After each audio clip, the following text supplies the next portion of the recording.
En junio de 1936, la conspiración militar está muy avanzada. Mola, cerebro de la conjura, ha establecido contacto con distintas personalidades políticas y militares. El gobierno conoce a grandes rasgos la marcha de la conspiración y trata de neutralizarlo nombrando a algunos generales fieles en cargos de confianza. Con este fin, envía al general Batet a Burgos en la esperanza de que pueda controlar el movimiento sedicioso. Por su parte, el director general de seguridad, Alonso Mayol, cree poder desbaratar la conjura de Mola y decide personarse en Pamplona. Un confidente de excepción, el comisario Martín Báguenas, de la Dirección General de Seguridad, informa a Mola.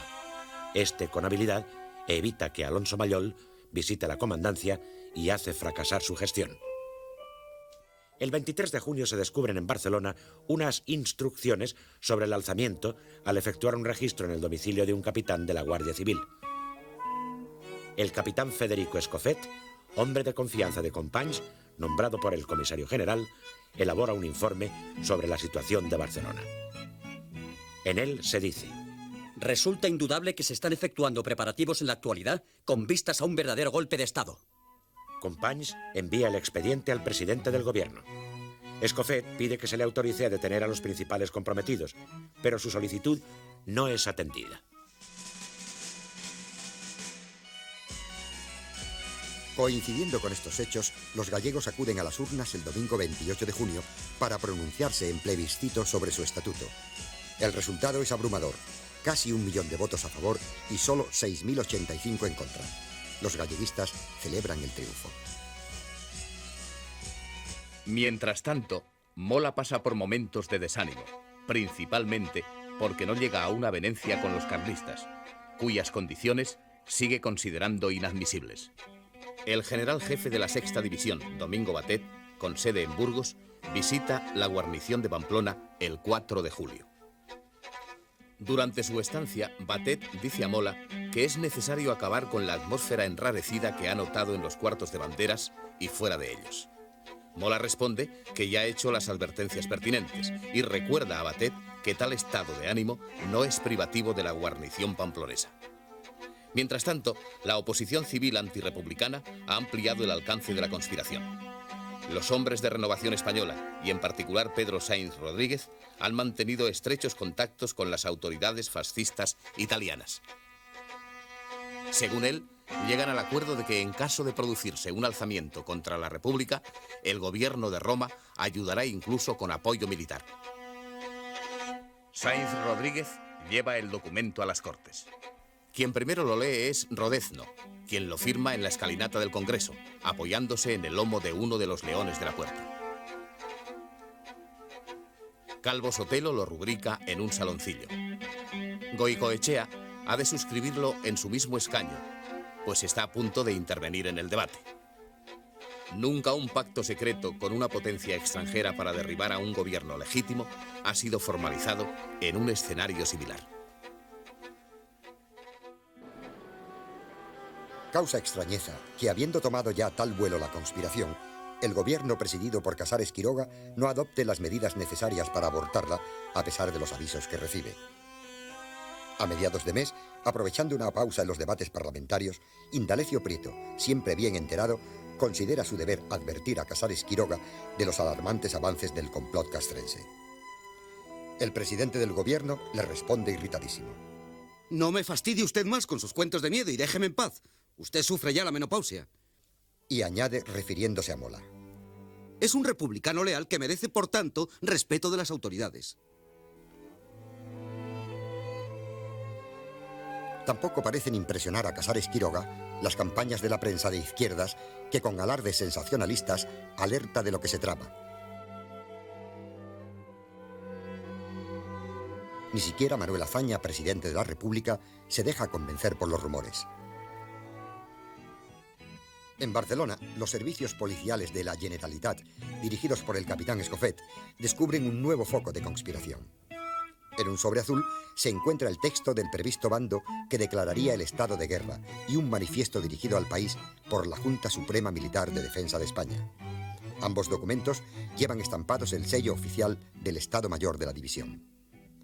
Inmediatamente se informa de todo ello al gobierno de Madrid, mientras se extreman las medidas policiales.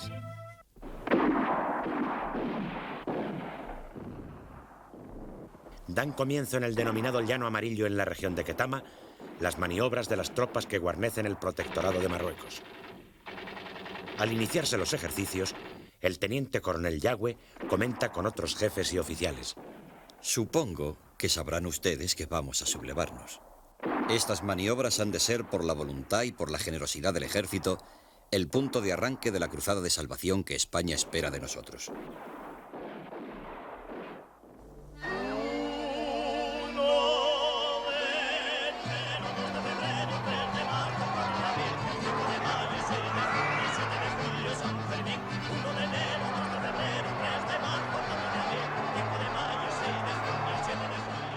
Pamplona se llena como todos los años de forasteros que acuden a presenciar sus típicos encierros de San Fermín.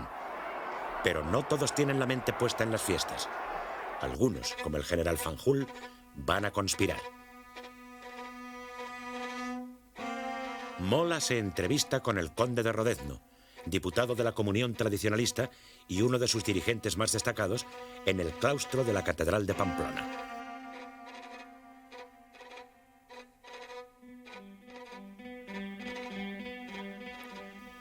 La pregunta del general es muy directa. Quiere saber qué decidirán los carlistas de Navarra el día en que el ejército se subleve. Rodezno responde: Mi general, creo que cuando usted toque el clarín, esos hombres no dudarán. En la misma noche, Mola recibe una llamada de su superior general Batet, quien le cita en Logroño a la primera hora de la mañana del día siguiente.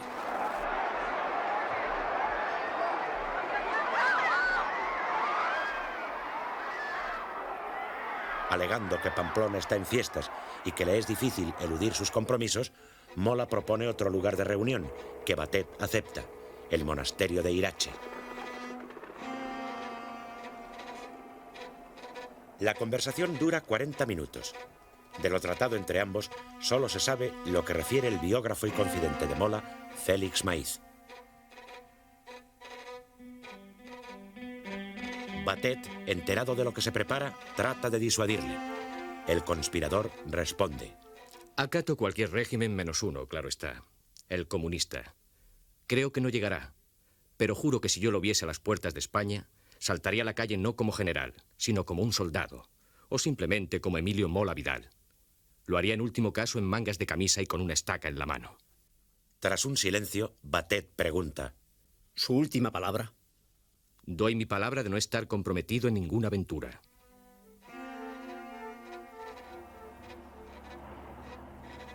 Ya de vuelta a Pamplona, Mola comenta con su ayudante: ¿Lanzarse a defender la patria puede considerarse una aventura? Batet regresa a Burgos convencido de que Mola le ha dado palabra de no sublevarse y así lo transmite al gobierno.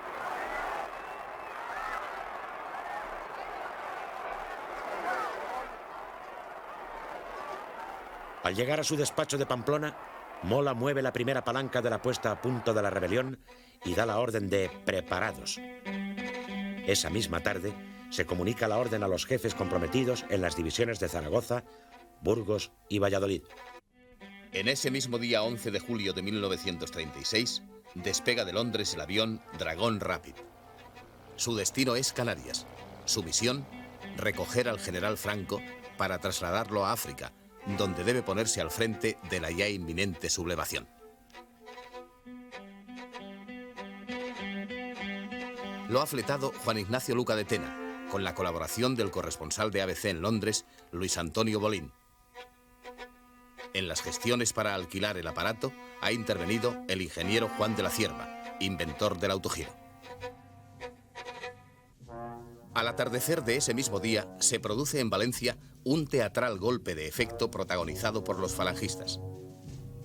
4 de ellos penetran en Unión Radio, sorprenden al personal de la emisora, se apoderan del micrófono e, interrumpiendo el programa, anuncian: Aquí Falange Española de Valencia, que habla desde el estudio de Unión Radio, tomado militarmente por ella, así como las manzanas próximas. españoles. Dentro de breves días se llevará a cabo la revolución nacional sindicalista que nos redimirá a todos. ¡Arriba España! Cuando las izquierdas se reponen de la sorpresa, el alcalde, Cano Coloma, acude a la emisora, empuña el mismo micrófono y proclama que el ejército está con el Frente Popular. Como represalia por la provocación, grupos de izquierdas incendian inmediatamente el edificio de la derecha regional valenciana, situado en la plaza de Tetuán, frente al edificio de la Capitanía de la División. Cuando tratan de hacer lo mismo con el derechista Diario de Valencia, son rechazados a tiros. Ante los rumores de un inminente levantamiento, se atribuye a Casares Quiroga una frase que no carece de humor negro. Que se levanten. Yo me voy a acostar. En ese momento, el Dragón Rapid vuela ya rumbo a Canarias. Al día siguiente, y mientras los pamplonicas celebran con algazara el final de las fiestas de San Fermín, el general Mola recibe en su despacho al enlace del teniente coronel Yagüe, capitán Gerardo Imaz. Verbalmente le comunica: Este es el mensaje. A partir de las 0 horas del día 17. Y se lo hace repetir para asegurarse de su comprensión. A partir de las 0 horas del día 17.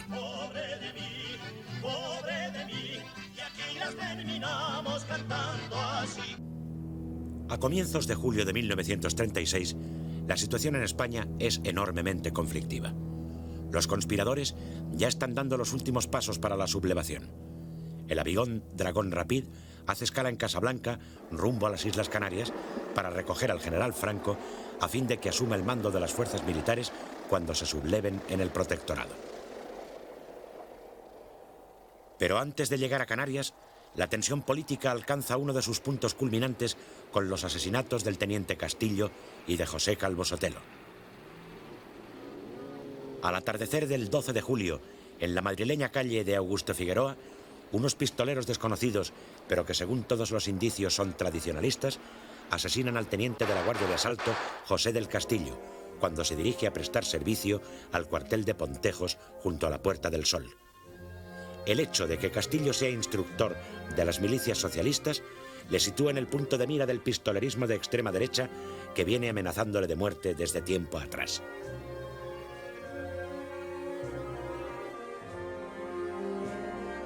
En medio de una atmósfera política peligrosamente cargada, se instala la capilla ardiente en la Dirección General de Seguridad.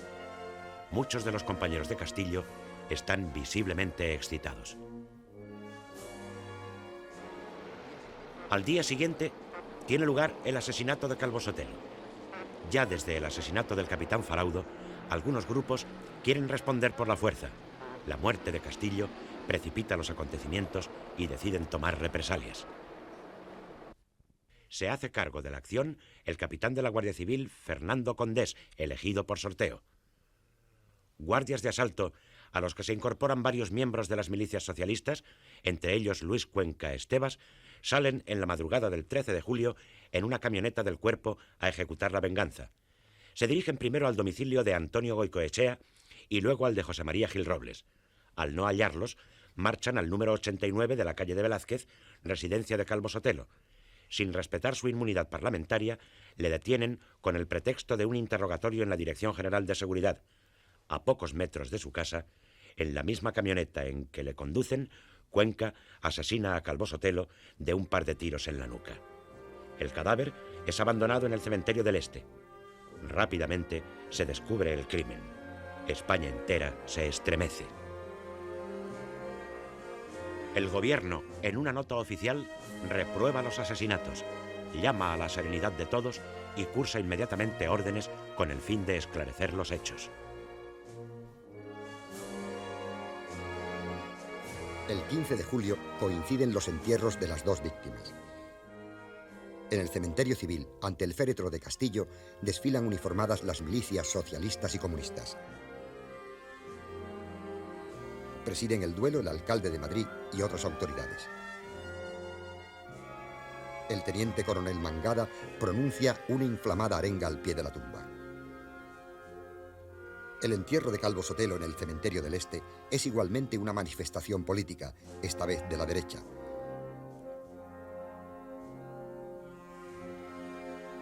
El líder de Renovación Española, Antonio Goicoechea, despide el cadáver con las siguientes palabras. Empeñamos solemne juramento de consagrar nuestra vida a esta triple labor. Imitar tu ejemplo, vengar tu muerte y salvar España. Que todo es uno y lo mismo. Los asistentes desfilan ante el féretro con el brazo en alto, lo que contribuye a una mayor crispación general. El asesinato de Calvo Sotelo no determina la sublevación militar que ya está en marcha. Tampoco ha sido ejecutado el líder derechista por orden del gobierno, ni con su complacencia. No se trata de un crimen de Estado, como ha afirmado la propaganda de los vencedores de la guerra, sino de una venganza de ciertos guardias de asalto con la colaboración de otros guardias civiles y algunos miembros de las milicias socialistas. El gobierno suspende las sesiones de Cortes y convoca a la Diputación Permanente para solicitar una nueva prórroga del estado de alarma por 30 días.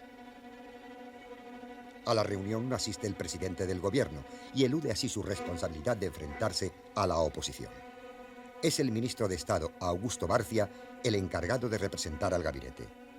El conde de Vallellano, en nombre de la Comunión Tradicionalista y Renovación Española, afirma: Nosotros no podemos convivir un momento más con los amparadores y cómplices morales de este acto. A continuación, se retira de las Cortes. Gil Robles, por su parte, manifiesta: Está creciendo y desarrollándose eso que en términos genéricos habéis dado en denominar fascismo, pero que no es más que un movimiento de sana y hasta de santa rebeldía que prende en el corazón de los españoles. Insiste en que el gobierno está siendo rebasado por las masas obreras y que es moralmente responsable de lo que ocurre, aunque afirma que no pretende acusar al gobierno de estar directamente mezclado en un hecho criminal como el asesinato de Calvo Sotelo. En nombre del gobierno, Augusto Barcia rechaza firmemente las insinuaciones de Gil Robles e indica: Lo que nadie que esté en su sano juicio podrá decir es que haya la relación más mínima entre estos hechos lamentables y actitudes del gobierno que por tolerancia o por negligencia hayan permitido actuaciones de organismos inferiores realizando hechos a todas luces vituperables. Por su parte, el diputado socialista Indalecio Prieto recuerda el asesinato del periodista Luis Irbal por legionarios en octubre de 1934 y cómo entonces las derechas hicieron cuanto pudieron por encubrir a los responsables. El diputado comunista José Díaz repudia y condena el asesinato, pero denuncia su instrumentalización política y afirma: Haremos cuanto sea necesario para que la República no desaparezca de España. Portela Valladares llama inútilmente a la concordia. Por bien de todos, hasta por egoísmo personal, estamos obligados unos y otros a decir alto el fuego. No es posible que lleguemos a un punto, no de inteligencia, pero sí de tregua. Pensadlo, señores diputados. Tras el debate, el gobierno consigue por amplio margen la aprobación de la prórroga del estado de alarma. Desde poco antes del asesinato de Calvo Sotelo, se suceden nerviosas órdenes y contraórdenes en el cuartel general de Mola en Pamplona. Pero al final, la sublevación se inicia en Marruecos. A las 10 de la noche del día 16 de julio de 1936 tiene lugar el primer acto del alzamiento militar. El tercer tabor del Grupo de Regulares Indígenas de Alucemas número 5 abandona secretamente su acuartelamiento y se pone en marcha camino de Melilla.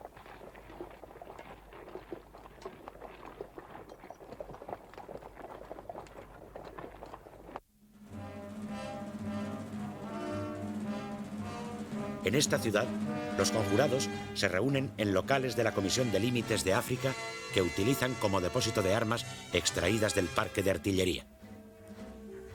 Gracias a una información, el comandante militar de Melilla, general Romerales, ordena que la policía practique un registro en el edificio. Los conspiradores, con la ayuda de un grupo de legionarios, neutralizan fácilmente a las fuerzas de asalto tras detener al general Romerales y a sus más fieles subordinados. Asume el mando el jefe de los conjurados, coronel Solans, y legionarios irregulares ocupan Melilla tras vencer la resistencia del barrio obrero y la base de hidros de El Atalayón. En estas escaramuzas se derrama la primera sangre de la guerra civil. Son destituidas todas las autoridades adictas al gobierno y se clausuran los centros sindicales, así como el casino de suboficiales. Las comunicaciones telefónicas con la península son intervenidas. Se proclama el estado de guerra.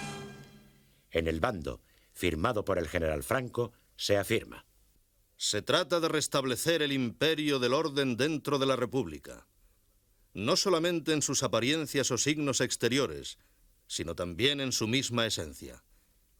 El restablecimiento de este principio de autoridad, olvidado en los últimos años, exige, inexcusablemente, que los castigos sean ejemplares por la seriedad con que se impondrán y la rapidez con que se llevarán a cabo, sin titubeos ni vacilaciones.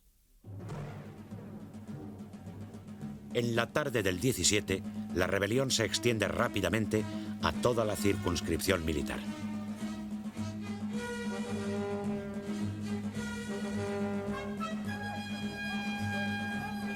En Tetuán, capital del protectorado, reside el alto comisario, Arturo Álvarez Builla, máxima autoridad del Marruecos español. A las 6 de la tarde del 17 de julio, es detenido en su propio despacho por el coronel Eduardo Sáenz de Buruaga, quien, conocedor de los sucesos de Melilla, ha sublevado la guarnición. Inmediatamente lo reemplaza por el teniente coronel Juan Beigbeder, quien goza de gran predicamento entre los indígenas. En el aeródromo de Sané-Ramel, los aviadores se oponen decididamente a la rebelión a las órdenes del comandante Ricardo de la Puente Bahamonde, primo hermano de Franco. Antes de rendirse, inutilizan los 7 aviones Breguet con que cuentan. En Ceuta, el teniente coronel Yagüe declara el estado de guerra, toma las riendas de la rebelión y ocupa la ciudad.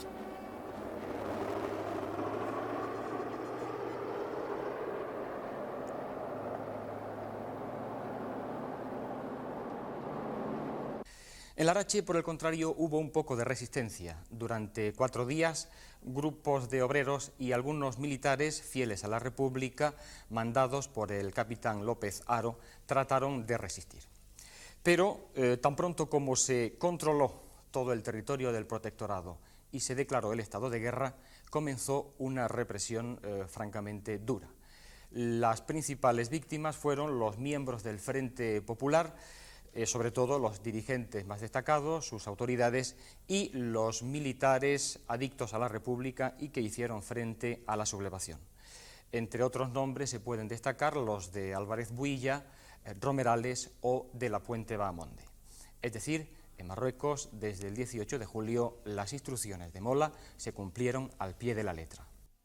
Desde el 15 de julio, el avión Dragón Rapid espera en Las Palmas para recoger a Franco, comandante general de las islas, quien se encuentra todavía en su destino de Santa Cruz de Tenerife, donde se mueve con extrema cautela.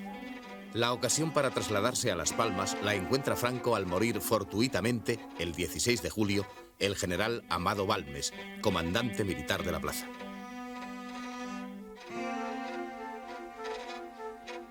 Sin dilación, Franco embarca en el vapor Correo Viera y Clavijo, acompañado de su mujer e hija, sus ayudantes, el jurídico militar Lorenzo Martínez Fuset y una escolta de oficiales. Llega a Las Palmas a las 8 de la mañana del 17 de julio. A mediodía, Franco preside el sepelio de Balmes, en unión de las autoridades civiles.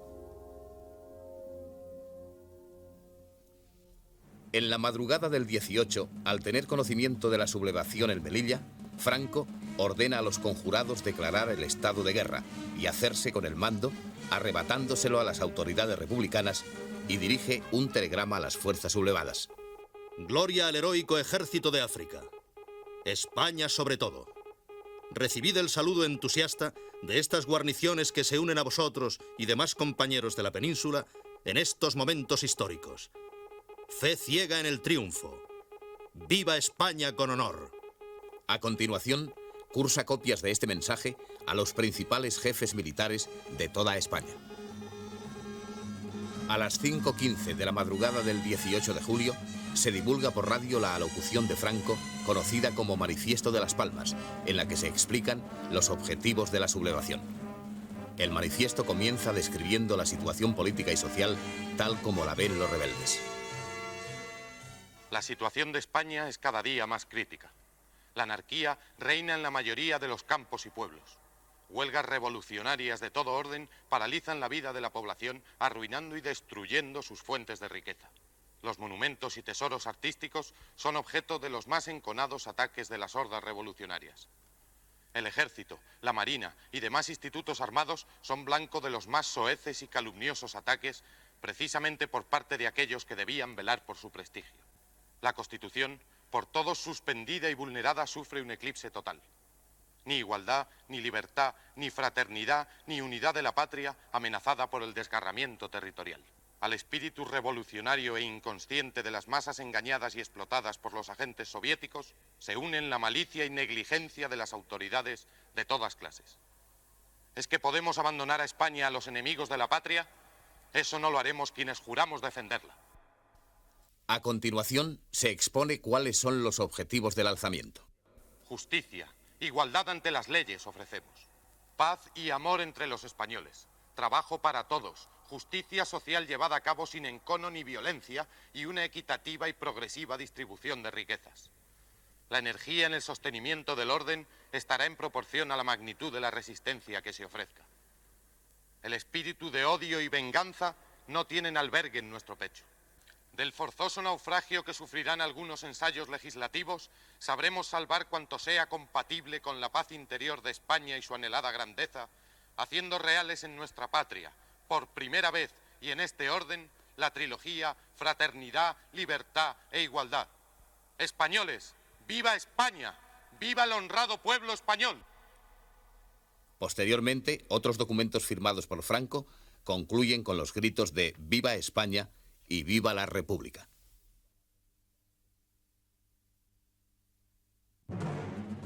En la misma madrugada del 18 de julio, una compañía del Regimiento de Infantería proclama el estado de guerra por las calles de Las Palmas. Franco recibe llamadas del Ministerio de la Guerra instándole a deponer su actitud, pero responde que el movimiento no va contra la República, sino contra la revolución y la anarquía. A media mañana, Franco recibe la confirmación de Sáez de Buruaga de que los sublevados dominan los aeródromos del protectorado. Poco después, monta en el remolcador que le deja a las 2 de la tarde en las inmediaciones del aeropuerto de Gando, donde le espera el Dragón Rápido. Ha tomado precauciones. Su mujer y su hija se trasladan al guardacostas Arcila. Al día siguiente pasarán al vapor alemán Baldi, con destino a Lisboa, y el Havre. Antes de partir, Franco ha encomendado al general Luis Orgaz el mando del archipiélago. La Guardia Civil se incorpora a las tropas sublevadas y son detenidos los guardias de asalto contrarios al levantamiento. En Gran Canaria, la resistencia principal a la rebelión se centra en las poblaciones de Arucas, Galdar y Agaete. El guardacostas Arcila dispara su cañón sobre la montaña de Guía, en tanto ondean paños rojos en las azoteas de Galdar. Finalmente, el miércoles 22 de julio, la isla queda bajo el control absoluto de los sublevados y días más tarde sometido el resto del archipiélago tras pequeños conatos de resistencia. Son detenidos y fusilados el diputado comunista Suárez Morales y el farmacéutico Egea. Con ellos se inicia una durísima represión que tendrá como escenarios principales los pozos, la tristemente famosa Sima Ginamar, los acantilados y los campos de Gando, Fifes y la Isleta. Franco emprende el vuelo hacia la historia cuando se asegura de que la rebelión ha triunfado en África. Lo hace disfrazado de civil, provisto de un pasaporte diplomático y dejando a su familia a buen recaudo con la cobertura monetaria que les ha suministrado el financiero Juan Marc. El avión hace una escala en Agadir antes de proseguir hacia Casablanca, a donde llega a las 9 de la noche del 18 de julio. Franco desciende vestido de paisano y con sombrero gris. Mientras el Melilla se subleva la guarnición, en Madrid, la vida sigue su curso normal. El hecho sorprende a las autoridades republicanas que, por otro lado, no han adoptado medidas para prevenirlo. Uno de los primeros en enterarse de lo ocurrido es Indalecio Prieto, y a través de él llega la noticia al presidente de las Cortes, Diego Martínez Barrio. El gobierno se entera de lo ocurrido cuando está reunido el Consejo de Ministros en sesión ordinaria. Establece la censura total y ordena a varios buques de guerra que pongan rumbo a la zona sublevada. A primeras horas de la mañana del sábado 18, el gobierno se dirige a la población. Se ha frustrado un nuevo intento criminal contra la República. Una parte del ejército que representa a España en Marruecos se ha levantado en armas contra la República, sublevándose contra la patria propia y realizando un acto vergonzoso y criminal de rebelión contra el poder legítimamente constituido. El gobierno declara que el movimiento está exclusivamente circunscrito a determinadas ciudades de la zona del protectorado y que nadie, absolutamente nadie, se ha sumado en la península a este empeño absurdo.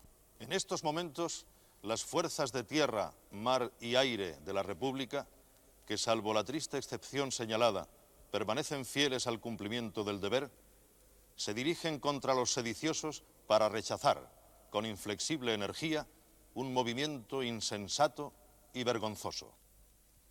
El gobierno de la República domina la situación y afirma que no ha de tardar en anunciar a la opinión pública que se ha restablecido la normalidad. Con lentitud empiezan a adoptarse diversas medidas. El general Sebastián Pozas, inspector general de la Guardia Civil, ordena la detención de cuantos militares se desplacen fuera de sus ciudades de destino, cualquiera que sea su rango. Se ordena a las bases aéreas de Getafe, Cabo Jubi y Mahón que sus aviones reposten de combustible y carguen bombas para atacar los reductos en poder de los sublevados.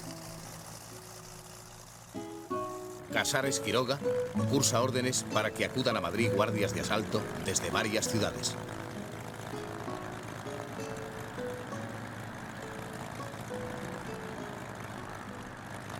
Entretanto, en Sevilla se fragua un nuevo estallido rebelde. Alma de la conspiración es el comandante de Estado Mayor José Cuesta Monereo, quien tiene preparada la declaración del estado de guerra. Ha conseguido la adhesión de la Guardia Civil y de diversos jefes y oficiales de caballería y artillería. Cuenta también con el activo núcleo carlista al que se agregarán los elementos falangistas mandados por el popular torero El Algabeño. Está en contacto con ellos el general Queipo de Llano, inspector de carabineros, con residencia oficial en Madrid, designado por la Junta de Generales para sublevar la guarnición sevillana. Y llega a Sevilla el día 18. Va al hotel, se viste de uniforme, marcha a la división y destituye a los generales Fernández Villabrille y López Biota, jefes superiores de la guarnición. Con la ayuda de Cuesta Monereo, detiene a los jefes y oficiales leales a la legalidad republicana. Queipo se traslada al cuartel de infantería y, pistola en mano, detiene a quienes se niegan a secundarle. Arenga a la fuerza y proclama el estado de guerra con un bando en el que afirma actuar en bien de la patria y de la República. Solo los guardias de asalto mandados por el comandante Loureiro se atrincheran en la Plaza Nueva en defensa del orden constitucional. En breves horas, los sublevados ocupan el ayuntamiento y rinden a cañonazos la Telefónica. También capitulan los leales que resisten en el gobierno civil. Las fuerzas de asalto se baten desesperadamente en el Hotel Inglaterra. La artillería dispara contra el hotel y entonces el gobernador civil, José Manuel Varela Rendueles, ordena cesar el fuego. Allí es hecho prisionero el comandante Loureiro, que será fusilado, así como el capitán Álvarez Patiño y otros oficiales más. A media tarde, los sublevados dominan el centro de la ciudad. Los obreros se refugian en los barrios periféricos. Se alzan barricadas en Triana, La Macarena, El Pumarejo, San Julián, San Bernardo. Uno de los hechos determinantes de la suerte de Sevilla es el que el aeródromo militar es controlado rápidamente por los rebeldes.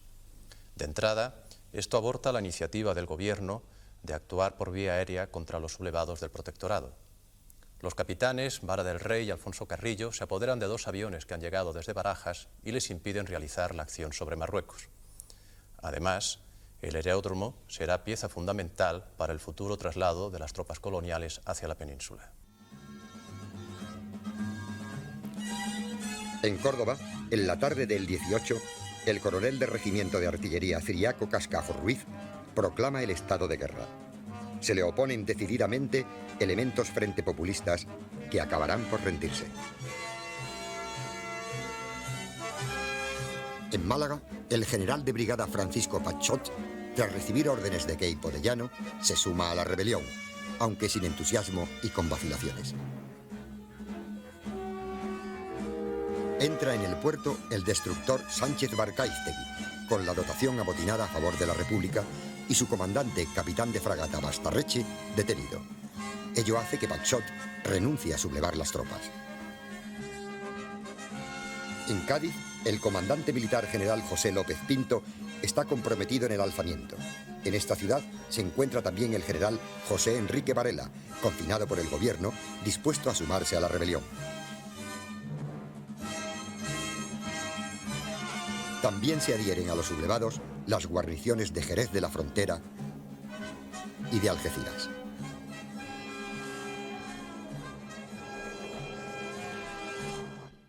En Madrid, conocido ya el alcance de los sucesos del protectorado, los dirigentes de los partidos del Frente Popular manifiestan su tajante repulsa a la sublevación. Por el momento, poco más pueden hacer.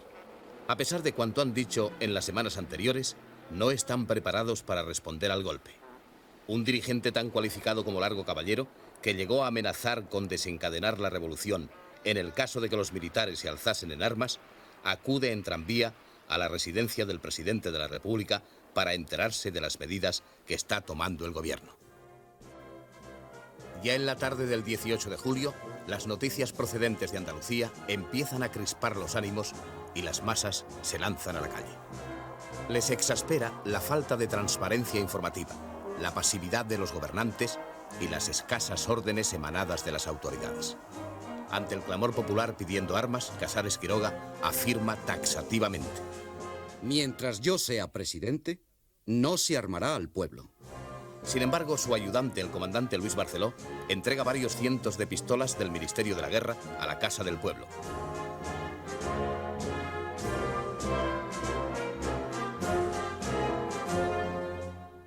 El gobierno se limita a luchar contra los sublevados con el solo instrumento de la Gaceta. En concreto, las principales disposiciones que dicta son anular el estado de guerra en todos aquellos lugares en que había sido declarado, relevar de obediencia a los jefes facciosos, dice textualmente, a las tropas, asimismo disolver todas las unidades del ejército que toman parte en el movimiento insurreccional, igualmente licenciar las tropas cuyos cuadros de mando se han colocado frente a la legalidad republicana y destituir de sus cargos, entre otros, a los generales Cabanellas, Queipo de Llano y el propio Franco. Naturalmente, en un acto de fuerza como era aquel, estas medidas propiamente jurídicas no tienen fuerza ninguna. Y por otro lado, y simultáneamente, se da la paradoja de que dentro de España la sublevación está acéfala, está sin cabeza. El general Franco, que debe encabezar las fuerzas de África, pasa la noche del 18 en Casablanca y retrasa su llegada al protectorado. El jefe supremo de la rebelión, general Sanjurjo, espera en Lisboa que arribe el avión que ha de llevarle a Burgos, mientras muchas guarniciones comprometidas no terminen de pronunciarse. Franco reemprende su vuelo en la madrugada del día 19. A las 7 toma tierra en Tetuán, capital del protectorado español. Las autoridades indígenas manifiestan su apoyo a la rebelión. Franco lanza por radio una alocución en la que afirma: la patria llama a todos sus hijos para salvar familia, civilización y patria. Destruyamos los últimos restos de la delincuencia gubernamental.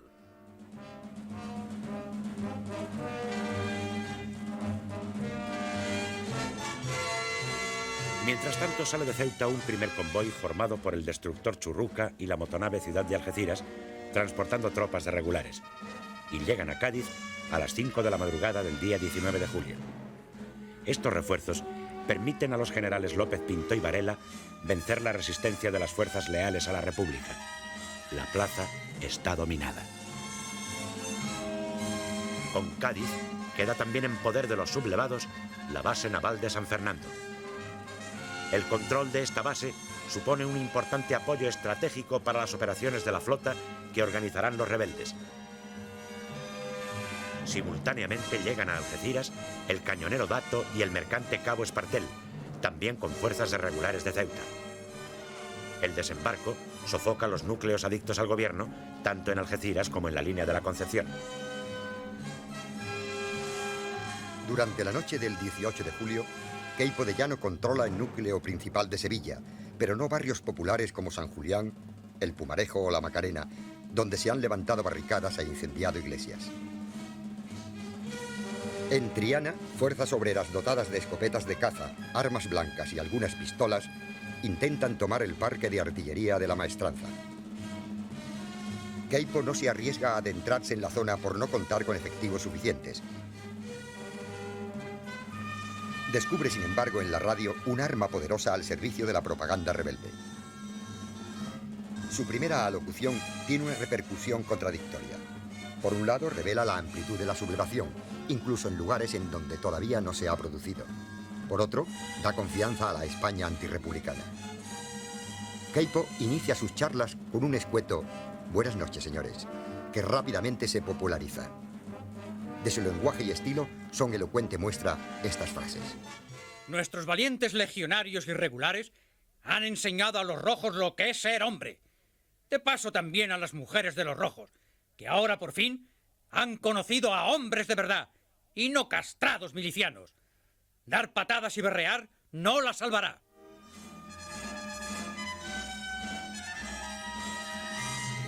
En Córdoba, dominada por el coronel Ciriaco Cascajo, desde poco después del 18 de julio, se aplica una política de intensa represión. En Granada, el general de brigada Miguel Campins ha declarado su fidelidad al gobierno la noche del 17 de julio. Pero el día 20, los mandos de los regimientos de la guarnición se sublevan y obligan a Campins a declarar el estado de guerra. Las tropas, reforzadas por voluntarios de Falange y Requetés, ocupan los puntos neurálgicos de la ciudad y el aeródromo. Apresan 3 aviones enviados desde Madrid para operar sobre Sevilla. En el Albaicín se han hecho fuertes los elementos leales al gobierno, que resistirán hasta el día 23 los ataques rebeldes apoyados por artillería. El general Campins es destituido y posteriormente fusilado.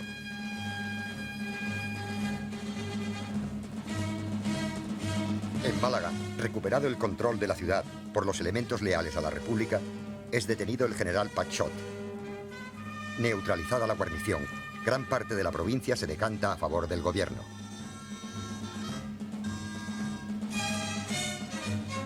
El 27 de julio, una columna enviada por Queipo sobre Huelva se apodera de la ciudad, evacuada previamente por sus defensores republicanos que cruzan la frontera portuguesa.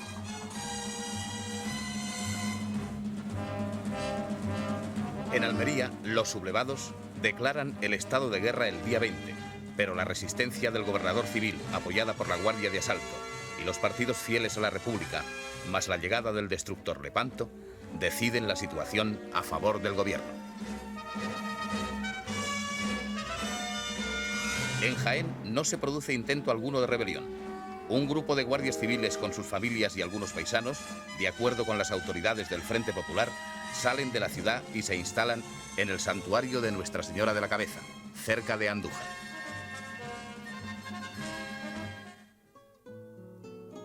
Desbordado por los acontecimientos, Casares Quiroga dimite al atardecer del 18 de julio. De madrugada, Azaña encarga al presidente de las Cortes, Martínez Barrio, la formación de un nuevo gobierno en el que estén representadas las fuerzas políticas y sociales afectas a la República, excepto Acción Popular y la Lliga Catalana por un lado y los comunistas por otro. Es el último intento para impedir que se extienda la insurrección y evitar la respuesta revolucionaria de las masas. Los signos comienzan a ser ya inquietantes. En Madrid, algunos grupos de obreros se lanzan a la calle y se apoderan de ciertos automóviles. En las primeras horas de la madrugada del 19 de julio, Martínez Barrios se cuelga al teléfono y entabla contacto con los principales jefes militares.